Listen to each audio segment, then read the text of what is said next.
Regule o som do seu fone, porque tá começando mais um episódio aqui do Entendendo o Jogo, seu podcast que analisa futebol aqui no Spotify. E hoje estamos trazendo aí mais um episódio do nosso quadro Entendendo a Rodada. Tinha tempo, já fazia um tempo que a gente não tinha o nosso Entendendo a Rodada, né? Resumindo um pouco ali a rodada como um todo de qualquer campeonato, mas acho que a maioria aqui a gente fez mais do Campeonato Brasileiro, né? E a gente vai fazer da rodada 35 do Brasileirão que teve nesse último aí, final de semana. Então vamos começar aqui. Vocês sabem que eu não tenho tempo para ver todos os jogos, mas o que eu puder resumir aqui da partida, dos que eu não vi, do que eu não vi eu vou poder falar, dos que eu vi eu vou poder falar um pouco melhor, mas eu vou tentar resumir aqui da melhor forma possível para vocês. Então vamos começar aqui com Botafogo 3, Grêmio 2. Botafogo venceu o Grêmio por 3-2 do Newton Santos.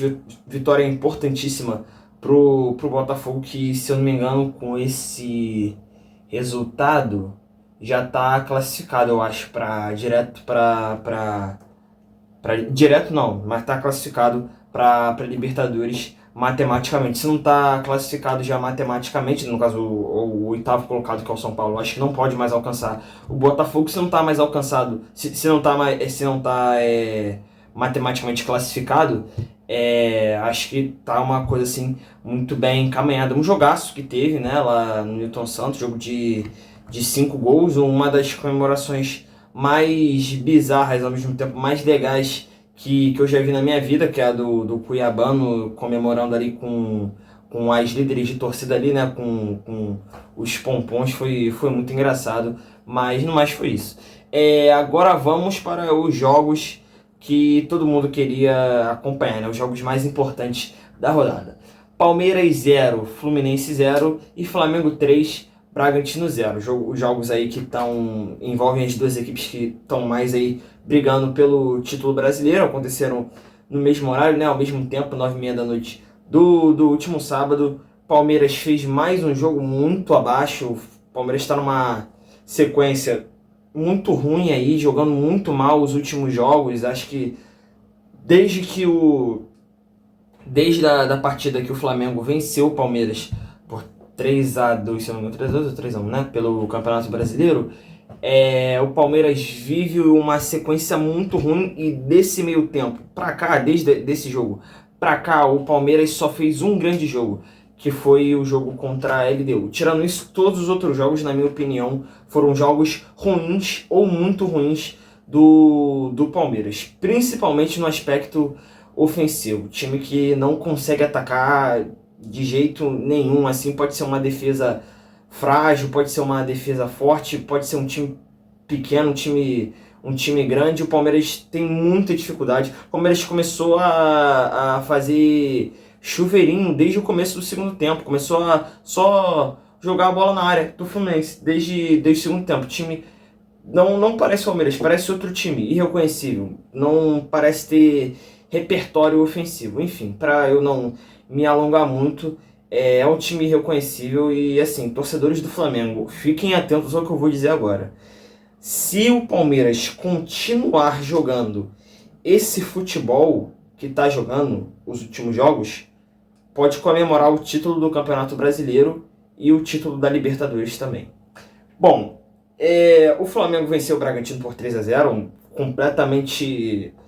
um completo contraste, né, do time do Palmeiras, enquanto o Palmeiras fazia um jogo muito ruim contra o Fluminense, que não me leva mal, torcedores do Fluminense, mas a gente tem que avaliar primeiro o Palmeiras, que é o time que está brigando pelo título, mas o Fluminense também fez um jogo muito interessante também, mas eu acredito ser mais demérito do Palmeiras do que mérito do Fluminense esse 0-0. E detalhe que o Fluminense estava sem seus dois melhores jogadores, né? Sem o Acosta e sem o Thiago Silva. Fez um primeiro tempo muito ruim ofensivamente, um time que não conseguia prender a bola ali, a posse da bola, o Fluminense, mas melhorou muito no segundo tempo com as substituições.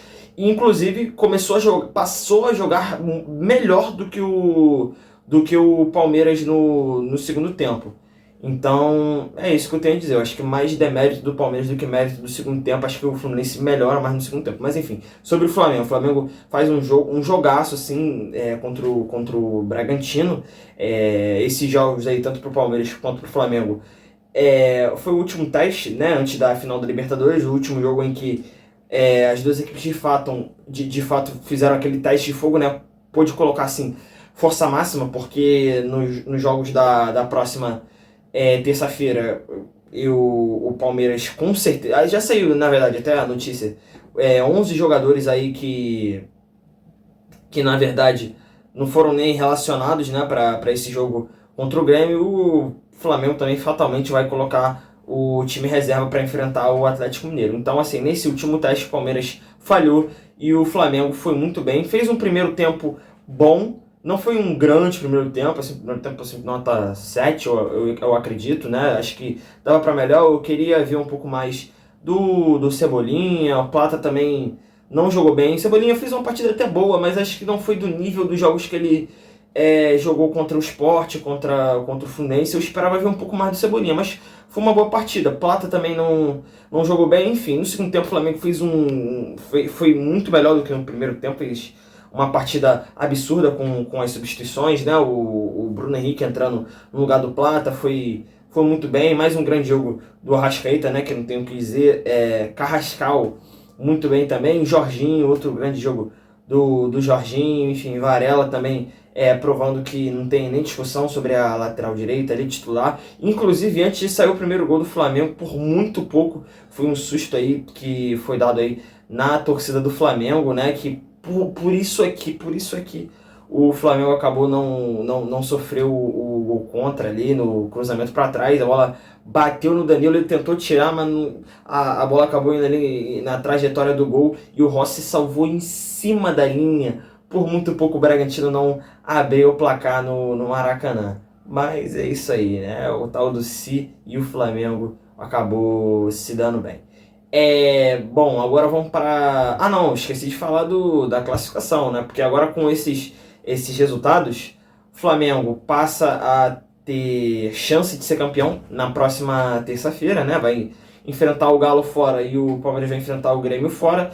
Para o Flamengo ser campeão brasileiro, tá 4 pontos de vantagem. Para o Flamengo ser campeão, tem que vencer obrigatoriamente o Atlético Mineiro, mesmo com o time reserva, né, por mais que seja difícil, e o Palmeiras tem que perder para o Grêmio. Isso aí para matematicamente ser campeão, sem nenhuma dúvida. Para, se acontecer, a Globo colocar lá o hino do Flamengo, botar lá campeão brasileiro, tal, aquela coisa toda.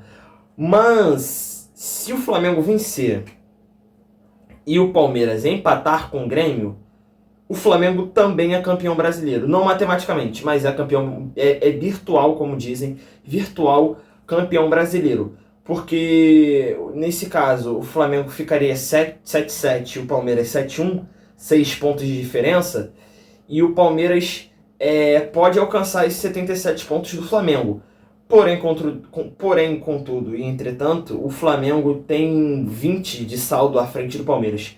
Então fica praticamente impossível do Palmeiras tirar esse saldo do Flamengo. Então por isso que o Flamengo pode ser campeão brasileiro até se o Palmeiras empatar com o Grêmio. Então é isso, a situação é essa. Ainda teve a coletiva do Abel Ferreira falando que o campeonato está entregue, falou perdémolo, falou na coletiva. O Piquerez também falando, enfim, um discurso ali ou para jogar pressão pro Flamengo, né, jogar toda a pressão pro Flamengo, ou para tentar tirar o foco, pode ser também para, assim, caso o Palmeiras não vença, para de repente não ser aquela pressão toda, né, pro time do Palmeiras. Enfim, eu não sei se é um discurso também só só porque é verdade, né? Porque o Palmeiras agora vai focar 100% na Libertadores. Enfim,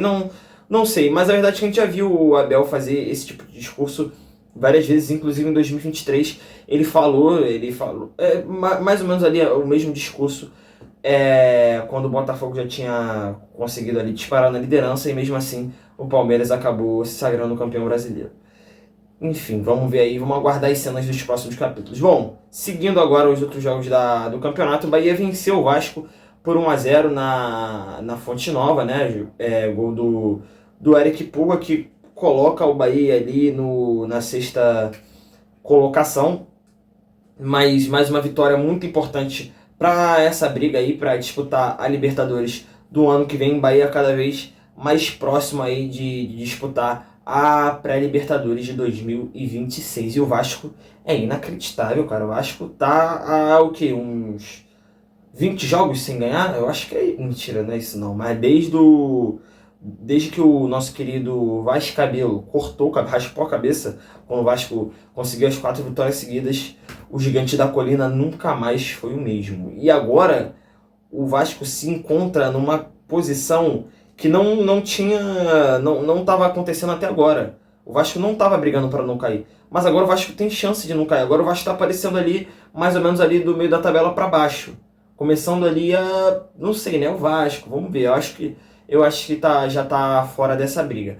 Mas é impressionante como o time não se encontrou mais. É um negócio impressionante.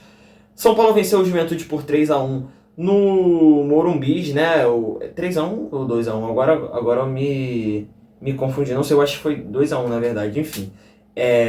Juventude cada vez aí mais rebaixado, né? Ainda não está rebaixado matematicamente, mas acho que agora não tem mais absolutamente nem... Se tinha alguma chance, né? Depois do grande jogo que o Juventude fez contra o Cruzeiro, eu acho que a partir de agora não vai dar mais pro Ju, e aí não teremos mais o Alfredo Jaconi no Campeonato Brasileiro de 2026. O São Paulo agora está em 8º, né? Agora ainda ficou muito difícil, ainda está muito difícil para o São Paulo ir para a Libertadores, mas é importante que se mantenha ali pelo menos na 8ª colocação, porque caso o Cruzeiro ou o Fluminense vença a Copa do Brasil, acaba abrindo ali mais uma vaga para o 8º lugar para jogar pré-Libertadores, e o São Paulo tem essa chance aí.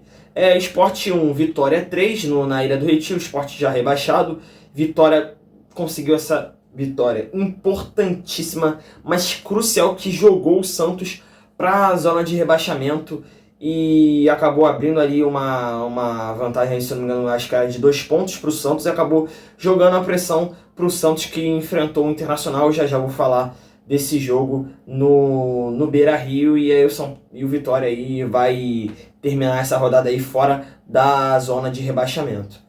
E o Cruzeiro venceu o Corinthians por 3-0 no Mineirão, com um show de Caio Jorge, né? Depois de um empate contra o Juventude, o Cruzeiro enfrentou um Corinthians que, cá entre nós aqui, eu já falei isso várias vezes nesse podcast, esse Corinthians do Dorival Júnior é muito mal treinado, é lamentável de ver o Corinthians jogar assim. Eu não gosto de ver o Corinthians jogar. O futebol do Corinthians é muito feio. Chega a você olhar pro Dorival e falar assim, cara, a gente tá num nível tão ruim que é inacreditável que esse cara tava à frente da seleção brasileira por 1 ano e meio. Assim, olhar e chorar. Como diz o zagueiro Léo, vontade de chorar e morrer. Só isso, chorar e morrer. Vontade de chorar e morrer. Só isso. Enfim, o Corinthians agora...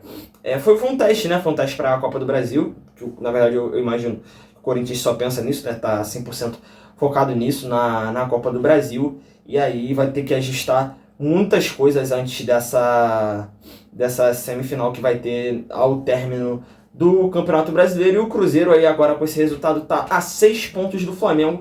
Mas a verdade é que o Cruzeiro, eu acho que não tá mais pensando muito nisso, né? Em título, até porque teria que ter muita sorte para ser campeão brasileiro, é uma coisa quase impossível.